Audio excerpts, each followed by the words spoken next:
Hello and नमस्कार दोस्तों, स्वागत करते हैं एक बार फिर से आपके अपने चैनल बीटीएन न्यूज पर। एंड साथ ही ओपिनियन पोल के इस वीडियो में बात करें राजस्थान में 2023 में होने वाले चुनावी सियासी तापमान की। अच्छा, तो राजस्थान में कांग्रेस पार्टी के दो गुट हैं, तो क्या जनता इस बार फिर से अशोक गहलोत को मुख्यमंत्री बना पाएगी या फिर बारी है अब की बार युवा नेता सचिन पायलट की, या बारी है हर बार की तरह एक बार के लिए कांग्रेस और अगली बार के लिए बीजेपी की? तो क्या बारी है इस बार बीजेपी की? क्या वसुंधरा राजे एक बार फिर से सत्ता में अपना कमल खिला पाएगी या फिर निर्दलीय पार्टी भी अपना पासा उछाल पाएगी? तो तमाम जानकारी देने वाले हैं इस वीडियो में। तो दोस्तों, वीडियो में अंत तक जरूर बने रहना है। साथ ही आपने अभी तक चैनल को सब्सक्राइब नहीं किया तो सब्सक्राइब कर छोटी सी बेल आइकन को दबा लें, जिससे आप देख सके ऐसी न्यूज अपडेट वीडियो सबसे पहले। तो दोस्तों, आपका बिना समय गवाए ले चले वीडियो की ओर। तो सबसे पहले हमारे सामने राजधानी जयपुर, गुलाबी नगर जयपुर निकल कर आ रहा है। जयपुर नगर की 18 सीटों में से 10 सीट बीजेपी अपने खाते में जमा करती दिखाई दे रही हैं। वहीं इंडियन नेशनल कांग्रेस पार्टी यानी कि कांग्रेस पार्टी के खाते में 5 सीट और आरएलपी पार्टी के खाते में 2 सीट देखने को मिली। वहीं इंदिरा पार्टी के खाते में यहाँ से 1 सीट के साथ खाता खुलता हुआ दिखाई दे रहा है। अलवर की बात करें, 11 सीटों में से 6 सीट बीजेपी के खाते में देखने को मिल रही है। वहीं इंडियन नेशनल कांग्रेस पार्टी के खाते में 2 सीट और आरएलपी के खाते में यहाँ से 3 सीटें जाने की संभावनाएं जताई जा सकती हैं। और अदर पार्टी के खाते में 0-0 से बड़ा साबता नजर आ रहा है। करौली की बात करें, करौली की 4 सीटों में से 3 सीट बीजेपी के खाते में देखने को मिल रही है। वहीं कांग्रेस पार्टी के खाते में 1 सीट और अदर पार्टी जैसे आरएलपी एंड अदर पार्टी के खाते में 0-0 सीट। अच्छा, तो झुंझुनू की बात करें, झुंझुनू की 7 सीटों में से 4 सीट बीजेपी के खाते में देखने को मिल रही है। वहीं कांग्रेस पार्टी के खाते में 3 सीट और 0-0 seat RLP and other party के खाते में देखने को मिल रही है। भरतपुर की बात करें, भरतपुर की 7 सीटों में से 4 सीट बीजेपी के खाते में और कांग्रेस पार्टी अपने खाते में 2 सीट जमा करती हुई दिखाई दे रही है। वहीं आरएलपी के खाते में 1 सीट के साथ खाता खुलता हुआ दिखाई दे रहा है। धौलपुर की बात करें तो 4 सीटों में से 2 सीट बीजेपी के खाते में और 2 सीट कांग्रेस पार्टी के खाते में, यानी कि समान सीटें जाती हुई नजर आ रही हैं। वहीं अदर पार्टी के खाते में 0-0 सीट। 51 सीटों का ओपिनियन सर्वे आप देख पा रहे हैं, जिसमें से 29 सीटें बीजेपी के खाते में देखने को मिल रही हैं। वहीं इंडियन नेशनल कांग्रेस पार्टी के खाते में 15 सीट और आरएलपी के खाते में 6 सीट देखने को मिल रही हैं और अदर पार्टी के खाते में 1 सीट देखने को मिल रही हैं। तो जी, क्या इस बार बीजेपी बाजी मार पाएगी? तो बात करें, अगला जिला हमारे सामने निकल कर आ रहा है सीकर। सीकर की 8 सीटों में से 4 सीट बीजेपी के खाते में देखने को मिल रही है। 2-2 seat Indian national Congress party and RLP के खाते में देखने को मिल रही है। वहीं अदर पार्टी के खाते में 0-0 सीट। बीकानेर की बात करें, बीकानेर की 7 सीटों में से 4 सीट बीजेपी के खाते में और 2 सीट कांग्रेस पार्टी के खाते में और 1 सीट आरएलपी के खाते में जाती हुई नजर आ रही है यहाँ से। और अदर पार्टी के खाते में 0-0। सिरोही की 3 सीटों में से 2 सीट बीजेपी के खाते में और 1 सीट के साथ खाता खुलता दिखाई दे रहा है कांग्रेस पार्टी का और अदर पार्टी के खाते में 0-0। जैसलमेर की बात करें, जैसलमेर की 2 सीटें 2 की 2 बीजेपी की अपने खाते में जमा करती नजर आ रही हैं। वहीं अदर पार्टियों को, कांग्रेस पार्टी एंड अदर पार्टियों को 0-0 से सामना करना पड़ सकता है यहाँ से। उदयपुर की बात करें, उदयपुर की 7 सीटों में से 4 सीट बीजेपी के खाते में देखने को मिल रही है। वहीं 2 सीट कांग्रेस पार्टी के खाते में और 0-0 सीट आरएलपी एंड यहाँ से अदर पार्टी के खाते में 1 सीट जाने की पूरी संभावनाएं जताई जा रही हैं। बाड़मेर की बात करें, अच्छा, बाड़मेर की 7 सीटों में से 3 सीट बीजेपी के खाते में देखने को मिल रही है। वहीं कांग्रेस पार्टी के खाते में 1 सीट और 3 सीट के साथ आरएलपी अपना खाता खोलती हुई नजर आ रही है यहाँ से।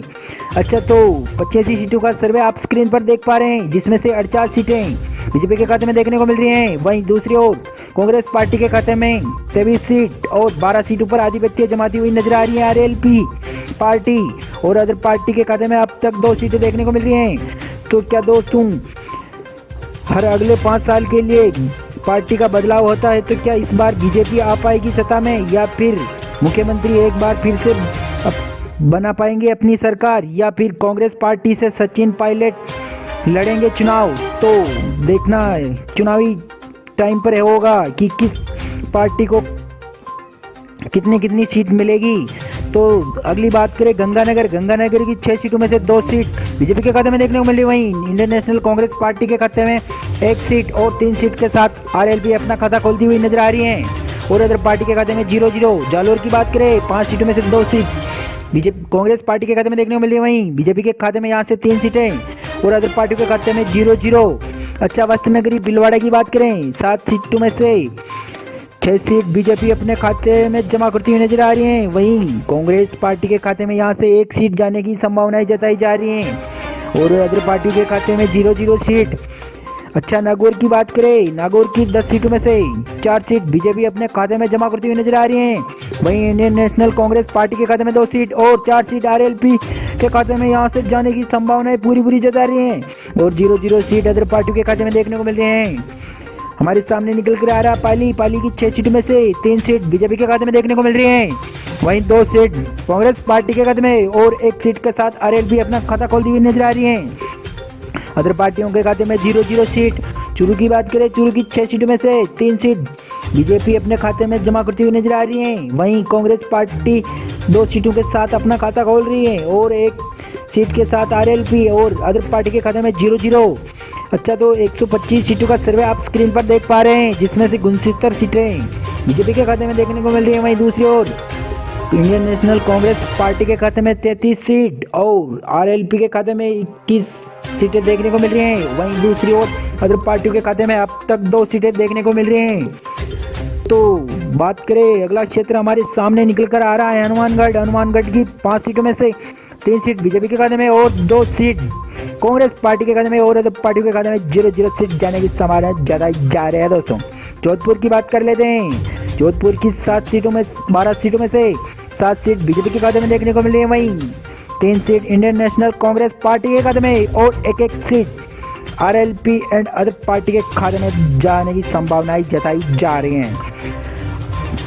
अच्छा, तो बात करें अजमेर की 8 सीटों की, तो 4 सीट बीजेपी के खाते में देखने को मिल रही है। वहीं इंडियन नेशनल कांग्रेस पार्टी के खाते में 3 सीट और 1 सीट के साथ आरएलपी अपना खाता खोल रही है और अदर पार्टी के खाते में 0-0। प्रतापगढ़ की बात करें, 2 सीटों में से 2 की 2 सीट बीजेपी अपने खाते में जमा करती हुई नजर आ रही है। वहीं दूसरी ओर अदर पार्टियों को 0-0 से सामना करना पड़ सकता है। अच्छा, मेवाड़ के चित्तौड़गढ़ की बात करें, चित्तौड़गढ़ की 5 सीटों में से 3 सीट बीजेपी के खाते में और 2 सीट कांग्रेस पार्टी के खाते में देखने को मिल रही है। वहीं अदर पार्टियों के खाते में 0-0 सीट। 12 की बात करें, 4 सीटों में से 2 सीट बीजेपी के खाते में और 1 seat Congress and other party के खाते में देखने को मिल रही है। वहीं आरएलपी को यहाँ से 0-0 से सामना करना पड़ रहा है। 161 सीटों का सर्वे आप स्क्रीन पर देख पा रहे हैं, जिसमें से 90 सीट पर बीजेपी केवल अपना आधिपत्य जमा रही है। वहीं कांग्रेस पार्टी के खाते में अब तक 44 सीटों तक ही सीमित रह पा रही है कांग्रेस पार्टी और 23 सीट पर आरएलपी और अदर पार्टी के खाते में अब तक 4 सीटें देखने को मिल रही हैं। तो जी दोस्तों, अपनी राय कमेंट बॉक्स में जरूर बताना है कि अब की बार किसकी बनेगी सरकार। अगर आप भी राजस्थान से हो तो बात कर लेते हैं अगले क्षेत्र डूंगरपुर की 4 सीटों में से 2 सीट बीजेपी के खाते में देखने को मिल रही हैं। वहीं 1 seat Indian national Congress party and RLP party के खाते में देखने को मिल रही है और अदर पार्टी के खाते में 0-0। कोटा की बात कर लेते हैं, कोटा की 6 सीटों में से 4 सीट बीजेपी के खाते में और इंडियन नेशनल कांग्रेस पार्टी के खाते में 2 सीट एंड 0-0 से सामना करना पड़ रहा है अदर पार्टियों को। बांसवाड़ा हमारे सामने निकल कर आ रहा है। बांसवाड़ा की 5 सीटों में से 2 सीट बीजेपी कांग्रेस पार्टी के खाते में और 3 सीट बीजेपी के खाते में यहाँ से जाने की संभावनाएं जताई जा रही हैं और अदर पार्टियों को 0-0 से सुपड़ा साफ होता नजर आ रहा है। अच्छा, तो रणथंभौर सवाई माधोपुर की बात करें तो 4 सीटों में से 2 सीट बीजेपी के खाते में देखने को मिल रही हैं और 2 सीट कांग्रेस पार्टी के खाते में, यानी कि समान सीट देखने को मिल रही है और अदर पार्टियों के खाते में 0-0।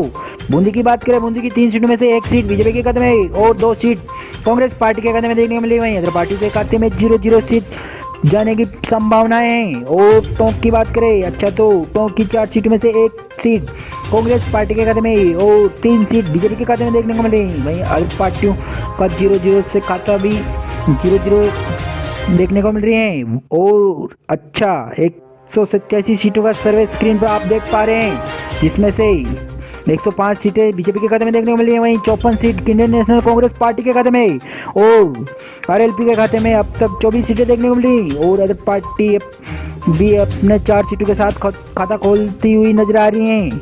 अच्छा, तो अगला क्षेत्र हमारे सामने निकल कर आ रहा है झालावाड़ की 4 सीटों की बात करें, 4 सीटों में से 3 सीट पर बीजेपी अपना आधिपत्य जमाती हुई नजर आ रही है।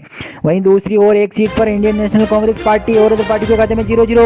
अच्छा, राजमंद की बात कर लेते हैं। राजमंद की 4 सीटों में से 2-2 seat BJP and Congress party अपने खाते में जमा करती हुई नजर आ रही है। वहीं अदर पार्टी के खाते में 0-0। दौसा की बात करें, दौसा की 5 सीटों में से 4 सीट पर केवल बीजेपी अपना आधिपत्य जमाती हुई नजर आ रही है। वहीं दूसरी ओर कांग्रेस पार्टी के खाते में 1 सीट ही देखने को मिल रही है और अदर पार्टी के खाते में 0-0 सीट। 200 सीटों का सर्वे हम कर चुके हैं, जिसमें से 114 सीट बीजेपी अपने खाते में लेती हुई नजर आ रही है और कांग्रेस पार्टी के खाते में 58 सीट और 24 सीट पर आरएलपी एंड अदर पार्टी के खाते में 4 सीट देखने को मिल रही है।